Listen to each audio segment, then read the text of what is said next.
Start this one by frying up some bacon to the crispiness you like. Once you get the bacon done, get it out of the pan onto a paper towel. And throw in some diced potatoes into your bacon grease. Give them a few tosses to coat. And then let them sit for at least probably 10 minutes cooking.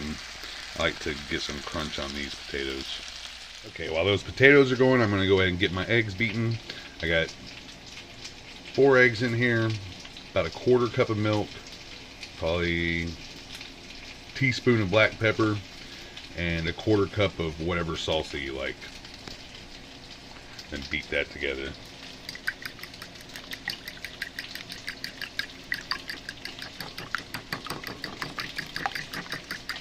Once most of them have some brown on the bottom, I'm going to go ahead and toss them some. And I'm going to let those continue to cook, tossing occasionally until they get to the doneness I like. Once most of the potatoes have at least brown on a couple sides, go ahead and sprinkle some salt and fresh cracked pepper across the top. Okay, so it's been about 20 minutes for me. Once they get to the doneness you like, get them out of the pan and onto the paper towel beside the bacon. Try to leave as much grease in the pan as you can. The rest of the grease in the pan, go ahead and fry up some flour tortillas. I guess this is kind of a take on migas, but I'm using 2 flour tortillas instead of corn. Once your tortillas get some crunch to them, go ahead and get them out of the pan and onto the paper towel with the potatoes and your crumbled bacon. The pan's cooled off a little bit. I'm going to go ahead and add the eggs to it, dump them into where the oil is while it's still off the heat.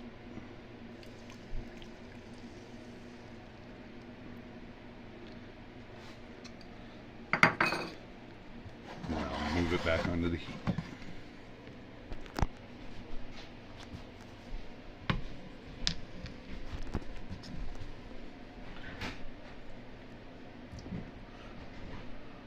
Wait just a few seconds till I see this starting to get a little bit more cooked over here before I start stirring. Go ahead and start stirring it slowly. My pan cooled off quite a bit, but it's still cooking.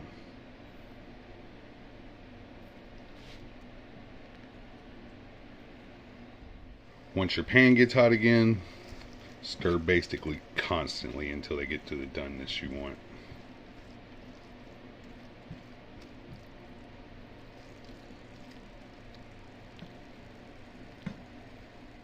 Once your eggs are cooked basically how you like them, go ahead and add back in your potatoes, tortillas, and bacon.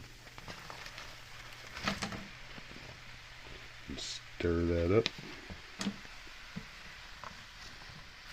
Once you get that stirred up, go ahead and shred the cheese of your choice across the top of it.